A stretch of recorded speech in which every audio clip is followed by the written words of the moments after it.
നേരത്തെ കഴിച്ചോന്ന് വെച്ച് കൈയൊന്നും ഒടിഞ്ഞു പോവില്ല.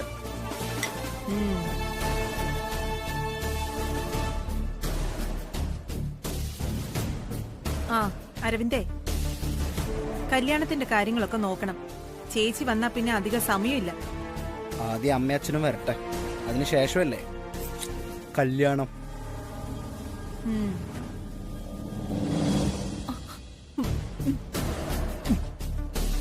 കഴുത്ത് കയറി ആരെങ്കിലും പിടിച്ചോ? ആഹാരർക്കൊരു ബുദ്ധിമുട്ട്. എന്റെ തൊണ്ടയ്ക്കൊന്നും ഒരു കുഴപ്പമില്ല.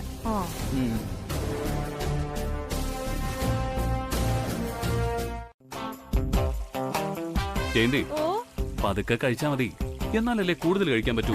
ശരിയാണ് ചേട്ടാ.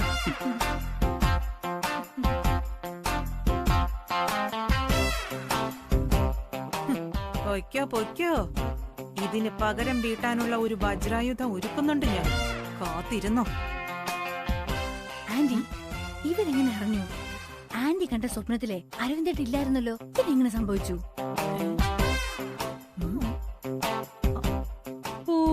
മനസ്സിലായി. ആനന്ദിട്ട് പറഞ്ഞു കൊടുത്തിട്ടുണ്ടാവും.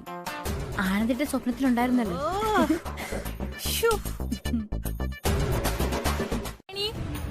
എടി കല്യാണി, നിന്നെ അഖിലാന്റി അല്ല വിലാസി ആന്റി വിളിക്കുന്നു. അവള് വരുന്നുണ്ട്. എന്താടി നിന്റെ ഉദ്ദേശം? നിനക്ക് തോന്നുന്ന സമയത്ത് വരാനും പോകാനും ഇത് നിന്റെ വീട്ടിലെ അടുക്കളയല്ല. അഖിലേച്ചി പോയപ്പോ മുതൽ ഞാൻ ശ്രദ്ധിക്കുന്നു നിന്റെ ഈ തോന്നിയാസം. എന്താടി, ഇവിടെ ചോദിക്കാനും പറയാനും ആളില്ലെന്ന് വിചാരിച്ചോ? തൃച്ചംബരത്ത് അഖിലാണ്ടേശ്വരി ഇല്ലെങ്കിൽ അതേ അധികാരമുള്ള തൃച്ചംബരത്ത് വിലാസിനെ ഉണ്ട് ഇവിടെ. അല്ലാതെ തൃച്ചംബരം അനാഥമായി പോയിട്ട് ചോദിച്ചത് കേട്ടില്ലേ? എന്താ വൈകിയെന്ന്? ഞാൻ വൈകിട്ടൊന്നുമില്ല മാഡം. വൈകിയില്ലെന്നോ? കള്ളത്തരം പറയുന്നോടി. അതെ, നീ ഇന്നലെ വരെ വന്ന സമയത്തേക്കാളും 2 മിനിറ്റാ ലേറ്റ് ആയിരിക്കുന്നത്. അതിന്റെ കാരണമാ എനിക്ക് അറിയേണ്ടത്. മാഡം, ഞാൻ ഒട്ടും വൈകിട്ടില്ല. സാധാരണ വരുന്ന സമയത്ത് തന്നെ ഇന്നും വന്നത്. മാഡത്തിന്റെ വാച്ച് തെറ്റായിരിക്കും. ആന്റിയോട് തർക്കത്തിന് പറയുന്നോ?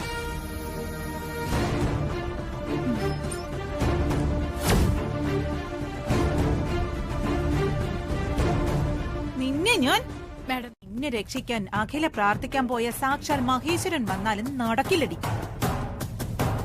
നീ ഒരുത്തി കാരണ ആ നന്ദനയുടെയും അരവിന്ദിന്റെയും ജീവിതം താളം തെറ്റിപ്പോയത്.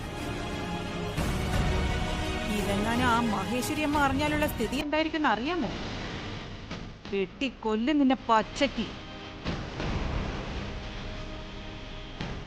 അതിനു മുന്നേ എനിക്ക് നിന്നെ ഇവിടുന്ന് തുടച്ചു നീക്കണം. അതിന്റെ ഭാഗമായി ഇത് നിനക്കായി ഓങ്ങി വെച്ച കയ്യ. ഇത് നിന്റെ കവിളത്ത് പതിച്ചില്ലെങ്കിലേ ഈ കൈക്ക് നാണക്കേടാ. നന്ദന എവിടെ? മോളിലുണ്ട്.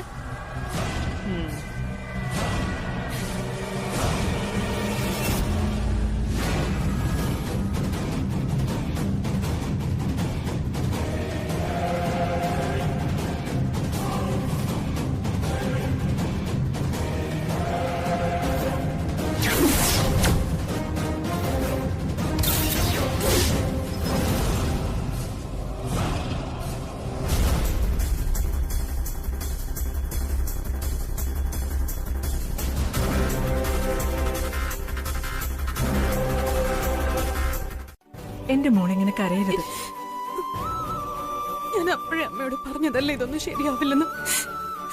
പിന്നെ എന്തിനാ വെറുതെ എന്നെ ഇവിടെ കൊണ്ടാക്കിയത്?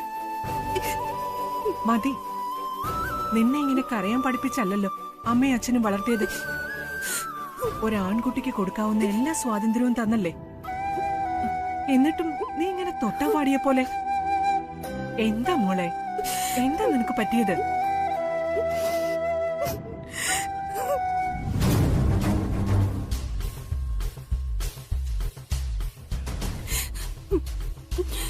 അമ്മേ, നമ്മളെ വളർത്തുന്നതും തളർത്തുന്നതും ഒക്കെ ബന്ധങ്ങളാ. ഒന്നും കാണാതെയില്ലെന്ന് എന്റെ മോൾക്ക് നന്നായിട്ട് അറിയാലോ. അഖിലാണ്ടേശ്വരിയും ശിവരാമനും തീർത്ഥാടനവും പൂജകളും പൂർത്തിയാക്കി മടങ്ങിയെത്തുമ്പോൾ ഇതിനൊരു തീർപ്പുണ്ടാക്കണം. ഉണ്ടാകും. ഏതിന്?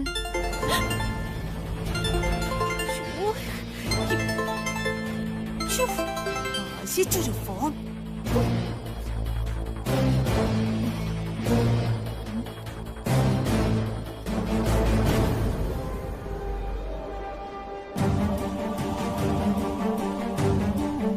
ഉള്ളിലാരോ കനല് കോരിയിട്ടതുപോലൊരു ഫീലിംഗ്, ഒരു ഭാരം. എനിക്ക് ഇങ്ങനെ ഇതിനു മുമ്പ് തോന്നിയിട്ടേ ഇല്ല. ഇത്രേ ഉള്ളോ മച്ചു? ഇത് പ്രണയത്തിന്റെ ഒരു ഘട്ടമാണ്. പ്യൂപ്പ ചിത്രശലഭമായി വിടരുന്നതിന് മുമ്പുള്ള ഒരു അവസ്ഥയില്ലേ, അതുപോലൊരവസ്ഥ. സ്വന്തം പെണ്ണിനെ ആര് നോക്കുന്നത് പോലും സഹിക്കാനാവാത്തൊരവസ്ഥയാണ്. അത് വിട്, നീ വെറുതെ എന്നെ ടെൻഷൻ അടിപ്പിച്ചു കളഞ്ഞു. എടാ മച്ചു, അവൾ അങ്ങനെ ഒരു ഗന്ധർവനെയും കണ്ട് മോഹിച്ചു പോകുന്ന പെണ്ണല്ല. നിന്നെ മാത്രം മനസ്സിൽ കൊണ്ട് നടക്കുന്നവളാ. നിന്റെ മാത്രം പെണ്ണ്. എനിക്ക് ഓടി വരണമെന്നുണ്ടായിരുന്നു, പക്ഷേ അത് അച്ഛന് ധിക്കരിക്കലാവും. മാത്രമല്ല, വന്ന ആളിനെ അപമാനിക്കുന്നതിന് തുല്യാവില്ലേ? അതാ ഞാൻ.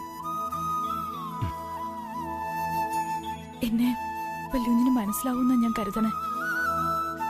എല്ലാം മനസ്സിലാവും കല്യാണി. കെട്ടാൻ പോകുന്ന പെണ്ണിനെ കാണാൻ പയ്യൻ ഇടയ്ക്കിടെ വരുന്നതും, ദാസേട്ടൻ മകളെ കെട്ടാൻ പോകുന്ന പയ്യനെ സ്വീകരിച്ചിരുത്തുന്നതും, ചായ ഇട്ട് കൊടുക്കാൻ പറയുന്നതും, നിന്റെ കഴുത്തിൽ മിന്നു കെട്ടാൻ പോകുന്ന പയ്യന് നീ ചായ ഇട്ട് കൊടുക്കുന്നതൊക്കെ എനിക്ക് മനസ്സിലാവും. വല്യുഞ്ഞി, എന്റെ മകൾക്ക് ഇവിടെ സമാധാനം വേണം. അവൾക്ക് അർഹതപ്പെട്ട അംഗീകാരവും കിട്ടണം. ആന്റി, അവര് തമ്മിൽ ഞാൻ നേരത്തെ പറഞ്ഞതുപോലെ ചില ചില്ലറ സൗന്ദര്യ പിണക്കങ്ങളേ ഉള്ളൂ. ദയവ് ചെയ്ത് അത് വലിയ പ്രശ്നങ്ങളാക്കരുത്. അതാണ് ആന്റിയുടെ വരവിന്റെ ലക്ഷ്യമെങ്കിൽ നടക്കില്ല ഇവിടെ. അവർക്കിടയിൽ പ്രശ്നങ്ങൾ ഉണ്ടാക്കുന്നത് ഞാനല്ല, നീയാ. നീ മാത്രമാണ് അവരുടെ ഇടയിലെ പ്രശ്നം. എന്റെ മകളുടെ ജീവിതത്തിന് തടസ്സമായി നിൽക്കുന്നത് നീയാ. നീ ഒറ്റ ഒരുത്തനാ. അവൻ കാമുകവേഷം കളിക്കല്ലേ? വെറുതെ എന്റെ വായിലെ വെള്ളം വറ്റിയത് മാത്രം മിച്ചം. അല്ല, ആനന്ദ് എന്താ പറഞ്ഞത്?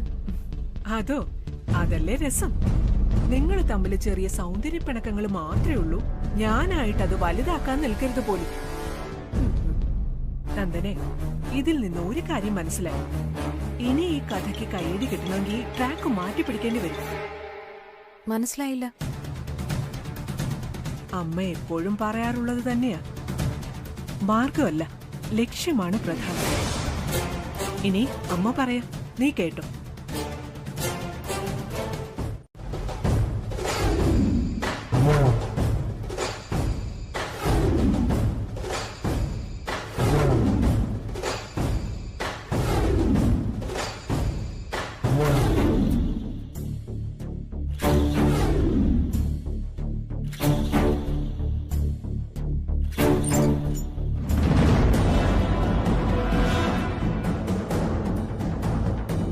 സംഗതി കൊള്ളാം.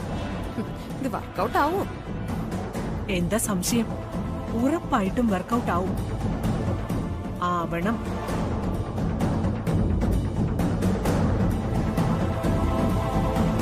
ശീക്കാൻ ആനന്ദിനെ കൊണ്ട് നിന്റെ കഴുത്തിൽ താലി കെട്ടിച്ചിരിക്കും. പിന്നെ അത് മാത്രമല്ല, കല്യാണ പെണ്ണിന്റെ അച്ഛൻ അവളുടെ കല്യാണത്തിന് തൊട്ടു മുമ്പ് മരിച്ച ആ കല്യാണം മാറ്റിവെച്ചേ പറ്റൂ. എങ്ങനെ നോക്കിയാലും ദാസിന്റെ മരണത്തോടെ അവളുടെ കല്യാണ യോഗവും ദഹിച്ചു പോകും. പിന്നെങ്ങനെ നിശ്ചയിച്ച മുഹൂർത്തത്തിൽ കല്യാണം നടക്കും? എന്താ അത് പോരെ ഗംഗ നിനക്ക്? പിന്നെ നിന്റെ കഴുത്തിൽ വീഴുന്ന താലി അഖിലയ്ക്കുള്ള തൂക്കുകയറാണെന്ന് എനിക്ക് നന്നായിട്ട് അറിയാം. അതുകൊണ്ടാ ഞാൻ പറയുന്നത്, ഇനി അധിക സമയം പാഴാക്കാനില്ല. എത്തുമ്പോ അന്ത്യകർമ്മങ്ങൾക്ക് പോലും ആരെയും പങ്കെടുപ്പിക്കാതെ തകർന്ന മനസ്സും കരഞ്ഞു കലങ്ങിയ കണ്ണുകളുമായി പോലീസിന്റെ വരവും കാത്തിരിക്കുന്ന കല്യാണം. ദാസിന്റെ ശരീരം കത്തിത്തീരും മുൻപേ കൈകളിൽ വിലങ്ങണിഞ്ഞ് ഭ്രാന്തമായ ചേഷ്ടകളോടെ നടന്നു പോകുന്ന കല്യാണിയെ കൺകുളിർക്കെ കാണണം എനിക്ക്. ആ ഒരു കാഴ്ചക്ക് വേണ്ടി ഈ ഗംഗ ഇനി എന്ത് ചെയ്യാനും തയ്യാറാ. എന്റെ വഴിയിലെ തടസ്സം അവളാ. അത് നീക്കാൻ ദാസിന്റെ കൊലയാളിയാവാനും ഇപ്പൊ ഞാൻ തയ്യാറാ.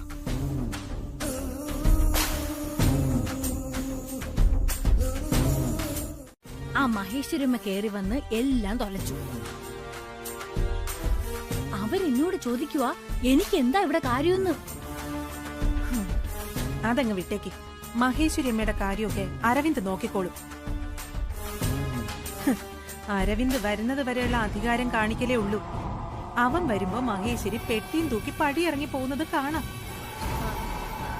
അല്ല, നിങ്ങൾ എന്തോ വലിയ പ്ലാനിങ്ങിലായിരുന്നല്ലോ. എന്താ ആന്റി എന്നോട് പറ. നീ അറിയേണ്ട കാര്യങ്ങൾ മാത്രം അറിഞ്ഞാ മതി.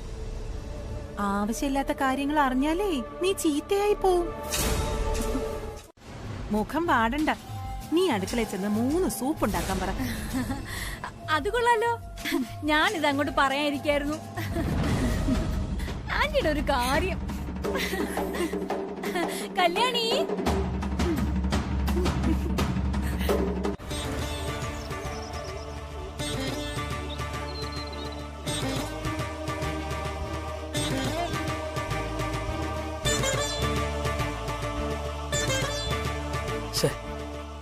ആ പാസ്ബുക്ക് അവളെ ഏൽപ്പിച്ചാണല്ലോ. എവിടെ കൊണ്ട് വെച്ചിരിക്കുന്ന അവള്?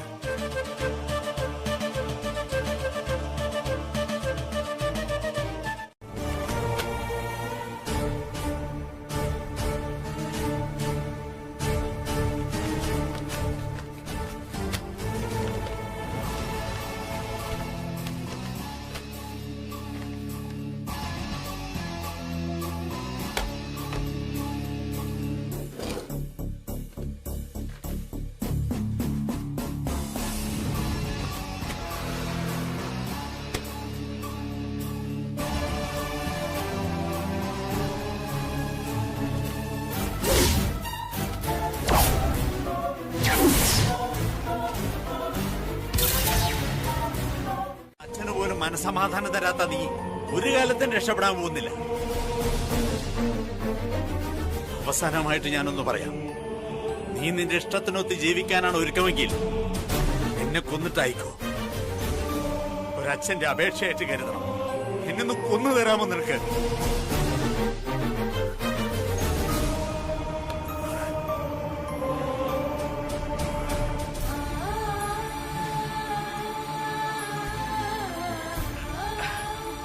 അച്ഛാ, അച്ഛാ എന്തു പറ്റി? അച്ഛാ,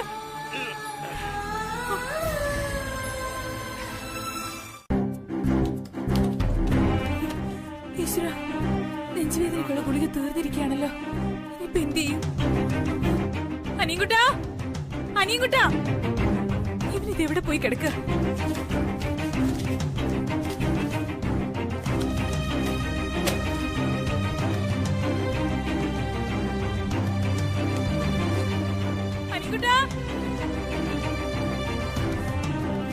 അച്ഛാ, ഞാൻ പോയി മരുന്ന് വാങ്ങിട്ട് വരാം.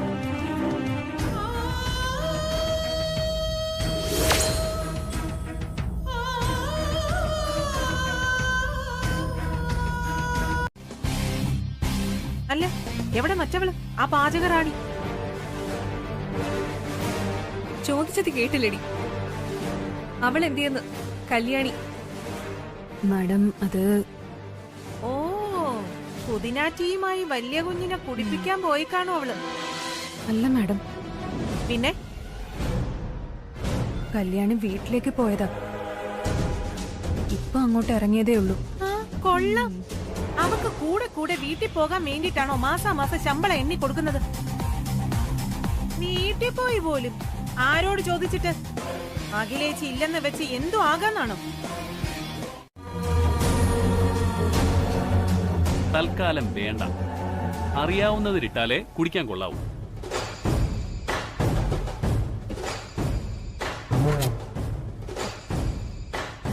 വെച്ചു. എന്താ പറഞ്ഞു? അല്ലേ അവൻ എന്നോട് ചോദിക്കുവാ ഇളയമ്മ എന്താ അടുക്കളയിലെന്ന്.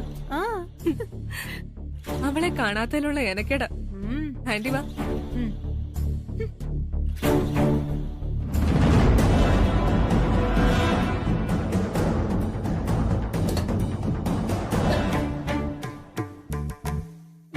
കല്യാണി ഇതെവിടെ പോയി? ഇപ്പൊ മാറി. നമുക്ക് ഹോസ്പിറ്റലിൽ പോകാൻ ദാസേട്ടാ, ഞാൻ വരാം. ഏയ് കുഞ്ഞു വരണ്ട, എനിക്കിപ്പോ കുഴപ്പമൊന്നുമില്ല. ഇന്ന് ഗുളിക കഴിക്കാൻ മറന്നു, അതിന്റെയാ. ഇപ്പൊ മാറി കുഞ്ഞെ. ശരി, റെസ്റ്റ് എടുക്ക.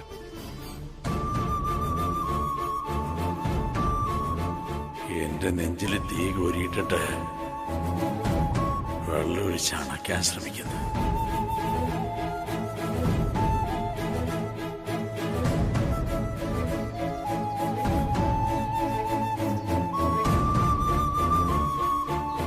അച്ഛാ, ഇത് കഴിക്കച്ചാ.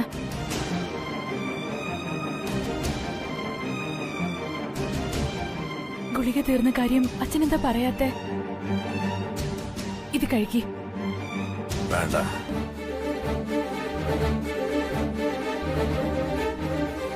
എന്താ അച്ഛാ ഇത്? മരുന്നിനോടാണോ വാശി കാണിക്കുന്നേ? കഴിക്ക്. വേണ്ടാന്ന് പറഞ്ഞില്ലേ? ചാവുന്നെങ്കിൽ ചാവട്ടെ, അപ്പൊ സൗകര്യമാവില്ല എല്ലാത്തിനും. ഇങ്ങെടുക്ക്, ഞാൻ കൊടുക്കാം. താ.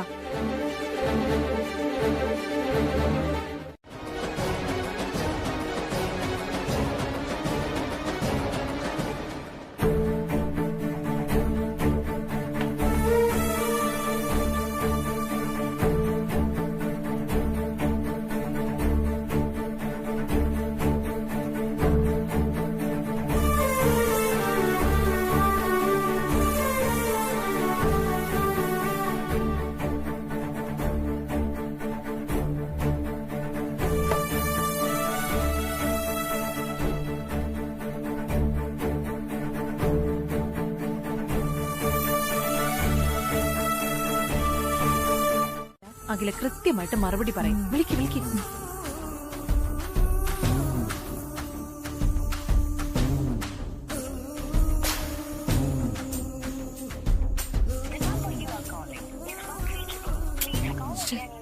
Out of range. എങ്കിൽ ശിവരാമേട്ടനെ വിളിക്ക്.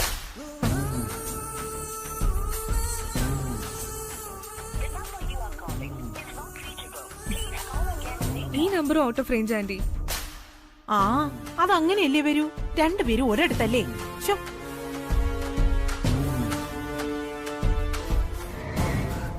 ആന്റി അരവിന്ദ് ആണോ? വാ വാ വാ.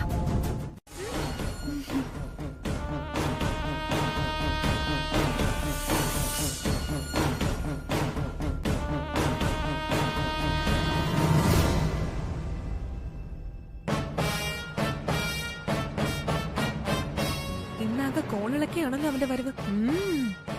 കോളിളക്കം മാത്രമല്ല, വെള്ളിടിയും ഉണ്ട്. ഹ, അവന്റെ അമ്മായിയമ്മയുടെ രൂപത്തില.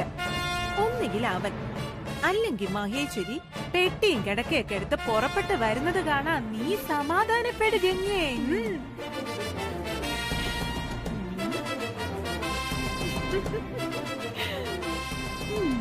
ഞാൻ എപ്പോ വന്നൂന്നെങ്കിലും ചോദിക്കുന്നത് സാമാന്യ മര്യാദയല്ലേ? എന്നെ മര്യാദ പഠിപ്പിക്കാനാണോ അപ്രതീക്ഷിതമായിട്ട് പ്രത്യക്ഷപ്പെട്ടത്? അയ്യോ, അങ്ങനെ ഒരു സതുദ്ദേശവും എനിക്കില്ലേ. എല്ലാവരെയും ഒന്ന് കണ്ടുപോകാന്ന് കരുതി മാത്രം വന്നതാ. അച്ഛനും അമ്മയും ഇവിടെ ഇല്ലാന്ന് പറഞ്ഞിട്ടുള്ള ഈ വരവ് സതുദ്ദേശത്തോടെ അല്ലാന്ന് എനിക്ക് നന്നായിട്ടറിയാം. അരവിന്ദിന് ഉള്ളുകൊണ്ട് എന്നോട് ചില പിണക്കങ്ങളൊക്കെ ഉണ്ടെന്ന് എനിക്കറിയാം. ഒക്കെ മറക്കണം, അതും കൂടി പറയാനാ ഞാൻ വന്നത്. അന്ന് അരവിന്ദ് എന്തൊക്കെയോ പറഞ്ഞു, ഞാനും എന്തൊക്കെയോ പറഞ്ഞു. കളയുന്നേ.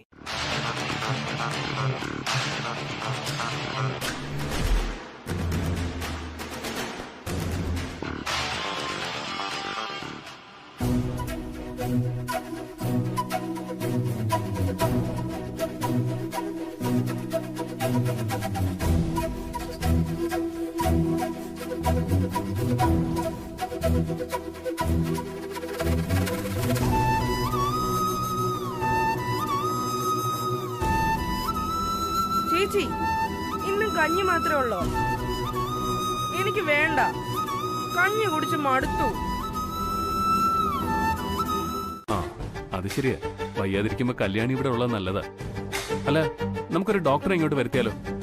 വേണ്ട കുഞ്ഞ്, ഇതിപ്പോ അങ്ങോട്ട് മാറും. മനസ്സുകൊണ്ട് ചികിത്സിച്ചാ മാറുന്ന അസുഖങ്ങളേ ഉള്ളൂ വലിയ കുഞ്ഞെ.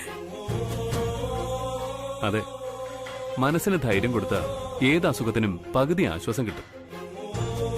അപ്പോ ശരി ദാസേട്ടാ, ഞാൻ ഇറങ്ങുവാ.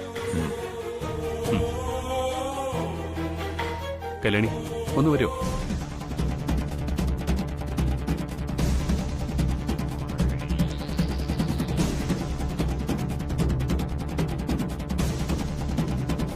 അത് കുഞ്ഞ് അമ്മയുടെ വാക്ക് അനുസരിക്കുന്ന ആളാണെന്ന് എനിക്കറിയാം. എന്നാലും നീരജിന്റെ ഉള്ളിൽ ഇങ്ങനൊരു സംശയം ഉണ്ടായ സ്ഥിതിക്ക് മാഡം വന്നിട്ട് കല്യാണി അവിടെ ജോലിക്ക് വരുന്നതാവും അവൾക്കും കുഞ്ഞിനും നല്ലത്.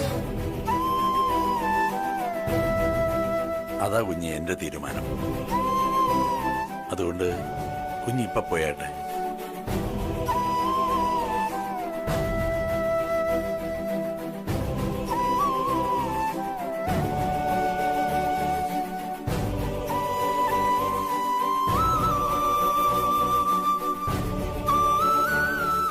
ഇവളെ ഇന്ന് ഞാൻ കേറിപ്പോടി, അകത്തേറിപ്പോ.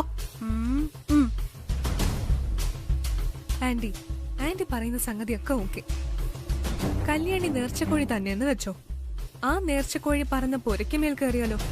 ഓ, കല്യാണിയുടെ ഇരട്ട പേരായിരുന്നു നേർച്ചക്കോഴിന്ന്. കൂവാൻ തുടങ്ങുമ്പോഴേ എറിഞ്ഞിടണം. അതിന് ഉന്നമുള്ളവരായിരിക്കണം കൂടെ ഉണ്ടാവേണ്ടത്. സോറി ആന്റി, എന്നോട് ക്ഷമിച്ചേക്കേ.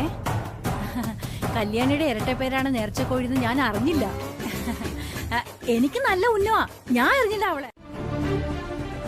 അവൾ അഖിലേച്ചി പോയ ശേഷം തോന്നുന്ന പോലെ വരവും പോക്കും ഒക്കെ അതിവിടെ നടക്കില്ല. ഇന്നത്തോടെ നിർത്തും ഞാനത്. കല്യാണി വൈകിട്ടുണ്ടെങ്കിൽ അതിന് കാരണം ഉണ്ടാവും. ദാസേട്ടന് സുഖമില്ലാത്തോണ്ടാ കല്യാണി വൈകുന്നത്. ദാസേട്ടന് സുഖമില്ലെന്നോ? അതെ, സുഖമില്ല. പിന്നെ ശിക്ഷ വിധിക്കാനും നടപ്പിലാക്കാനും ഒക്കെ ഉത്തരവാദിത്തപ്പെട്ടവര് വേറെ ഉണ്ട്. ഇളയമ്മ തൽക്കാലം ബുദ്ധിമുട്ടണമെന്നില്ല. പറഞ്ഞത് മനസ്സിലായല്ലോ?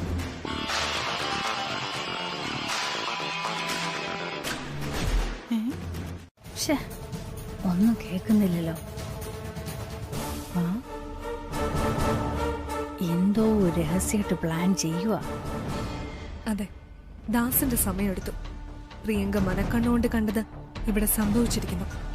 അത് നടപ്പിലാക്കാൻ ഇതാണ് ഉചിതമായ സമയം.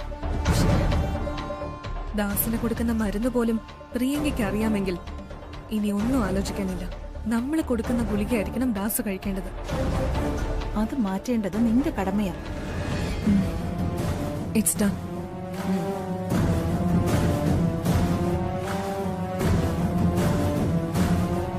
കിട്ടുമെങ്കിൽ അപ്പുറത്ത് നിന്റെ അമ്മയില്ലേ, അവിടെ പോയിട്ട് സംസാരിക്കാം. അരവിന്ദനോട് പറയാനുള്ളത് അമ്മയടുത്ത് പറയാൻ പറ്റില്ലല്ലോ. എനിക്ക് പറയാനുള്ളത് നമ്മൾ തമ്മിലുള്ള ഈ അകൽച്ച ഇല്ലാതാക്കുന്നതിനെ കുറിച്ച്. ഞാനായിട്ട് ഇനി അരവിന്ദനോട് വഴക്കിടാൻ വരില്ല. എനിക്ക് തെറ്റുകൾ പറ്റിയിട്ടില്ലെന്ന് ഞാൻ പറയുന്നില്ല, ഉണ്ട്. പക്ഷെ അത് തിരുത്താൻ ഒരു അവസരം എനിക്ക് തന്നൂടെ?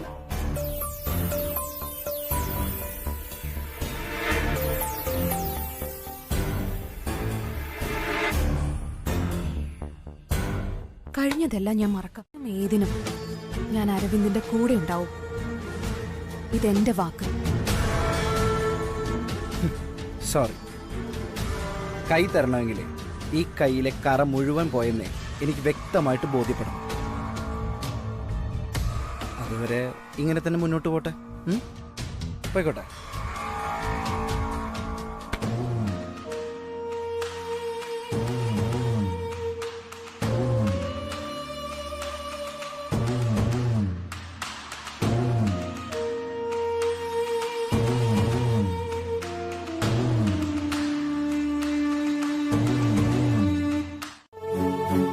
അച്ഛാ അച്ഛാ ഇതാ വെള്ളം.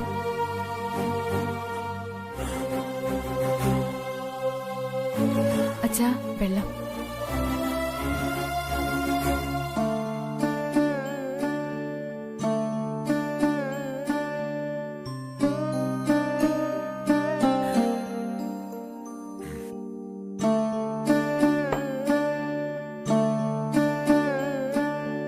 അച്ഛനിപ്പോ എങ്ങനെയുണ്ട്? ആശ്വാസം തോന്നുന്നുണ്ടോ? വേദന കുറവുണ്ട്, പക്ഷെ മനസ്സിന്റെ ഭാരം അങ്ങോട്ട് പോകുന്നില്ല. വേണ്ട വേണ്ട, ഇപ്പൊ എങ്ങനെയുണ്ട്? അഖിലേച്ചി ഇല്ലാത്തോണ്ടേ എല്ലാം ഓടി നടന്ന് നോക്കേണ്ടത് ഞാനല്ലേ?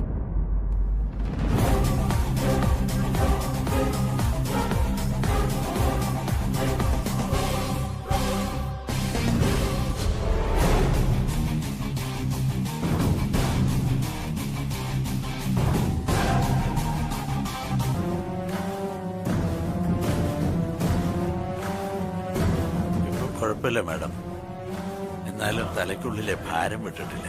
സാരമില്ല, മരുന്നും ഗുളികയൊക്കെ കൃത്യമായിട്ട് കഴിക്കണം.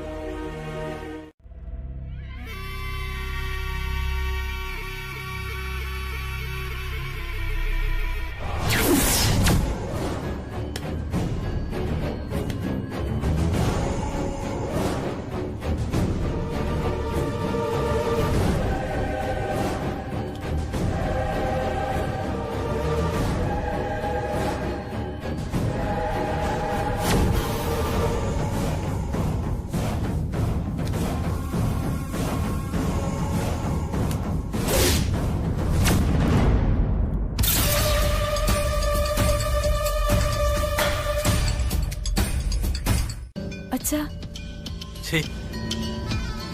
ആ വിളി കേൾക്കണ്ട എനിക്ക്. കാരണം കിട്ടവള് ഈ കാരണം വരുന്നവരും പോകുന്നവരും എല്ലാം എന്റെ ചങ്ങിലിട്ടാ കുത്തുന്നത്. ഇതിന്റെ തക്ക പാപം ഞാൻ എന്താണ് ചെയ്ത്? കഴിഞ്ഞ ജന്മത്തിൽ ഞാൻ എന്തെങ്കിലും മഹാപാപം ചെയ്തിട്ടുണ്ടാവും.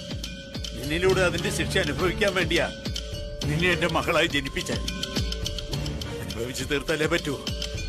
പൊക്കോ എന്റെ മുമ്പ് ഇന്ന് എങ്ങോട്ടച്ച പൊക്കോ. ഞാനായിട്ടൊന്നിനും തടസ്സം നിൽക്കുന്നില്ല. പോയി തോലേ.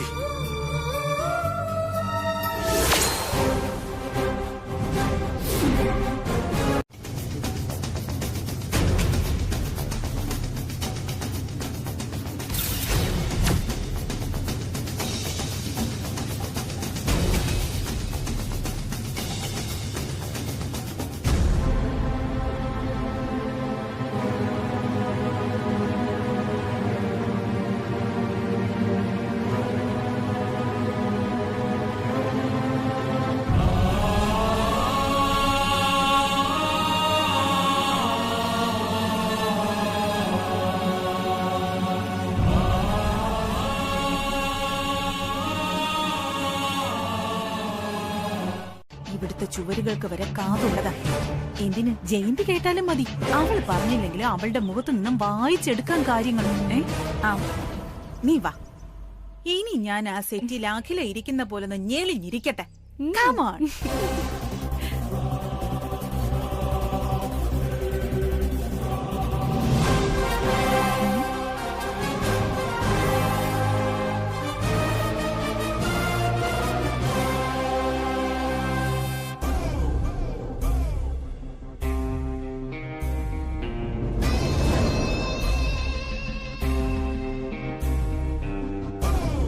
ഗംഗേ, കെട്ടുകൾ വലിയ ചതിക്കുഴികളിലേക്ക് കൊണ്ട് തള്ളിയിടും.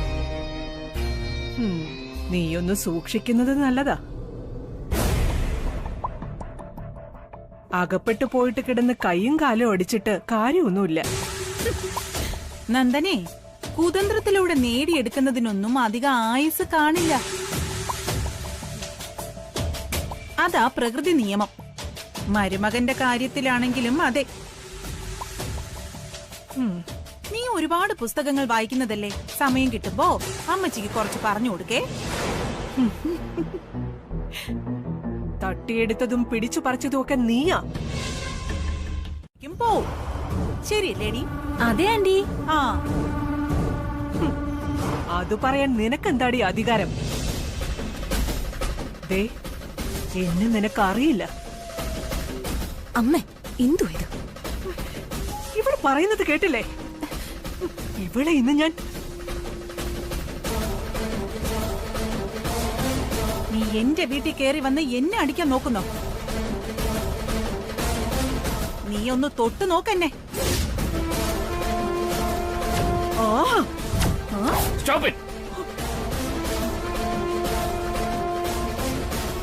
ഇതെന്താ ചന്ത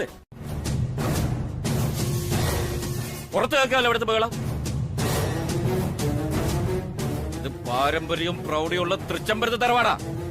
ഒരു കാലത്ത് രാജാധികാരം വരെ ഉണ്ടായിരുന്ന തറവാട്. ഇതിന് ഇതിന്റേതായ ചിട്ടയും ആചാരക്രമങ്ങളും ഒക്കെ ഉണ്ട്. തറവാടിന് യോജിച്ച ഭാഷയെ ഇവിടെ പറയാൻ പാടുള്ളൂ. പറഞ്ഞത് മനസ്സിലായോ? തറവാടിത്തം കാണിക്കണമെന്ന്.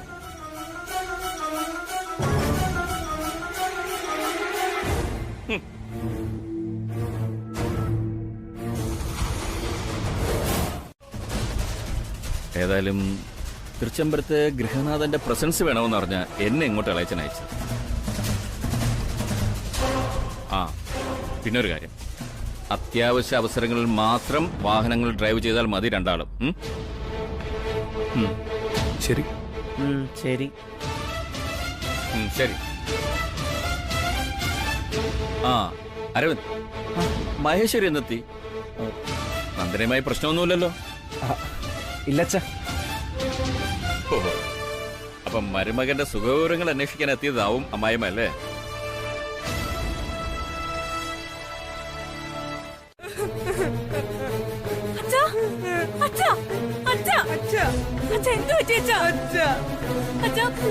പിടിക്കേ.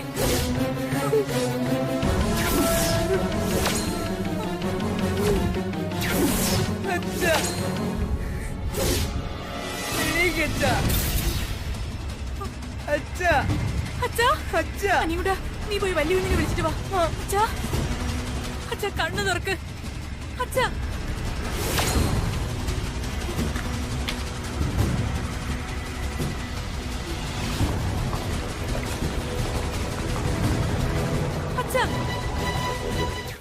വാട്ട്?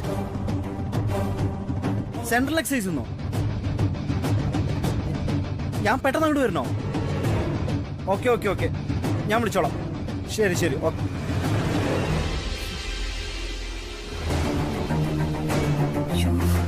ചത്ത് കാണൂ? ഏയ്, ചാവോട് അടുത്ത് കാണും. ഒന്ന് പോയാലോ? അത് വേണ്ട, എല്ലാം കഴിയട്ടെ.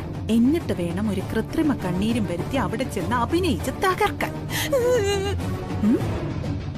ശിവരാമൻ ഞങ്ങൾ ഇത് ആരെയും വിളിക്കുന്നത്? അച്ചിയായിരിക്കും. ചൂട് വാർത്തയല്ലേ? ഇതൊരു തരം സ്ലോ പോയിസൺ ടാബ്ലറ്റാ.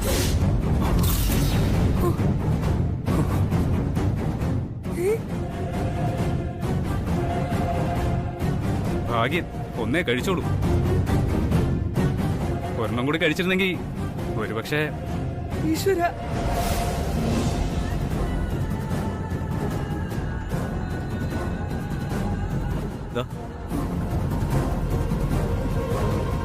ധാരാളം വെള്ളം കൊടുക്കണം. നല്ല റെസ്റ്റ് എടുക്കട്ടെ. 5 മിനിറ്റ് കഴിയുമ്പോൾ ബോധം തെളിയും. പേടിക്കാനായിട്ടൊന്നുമില്ല കേട്ടോ. ശരി.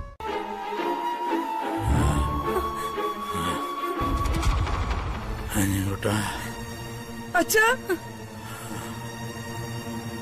അച്ഛാ,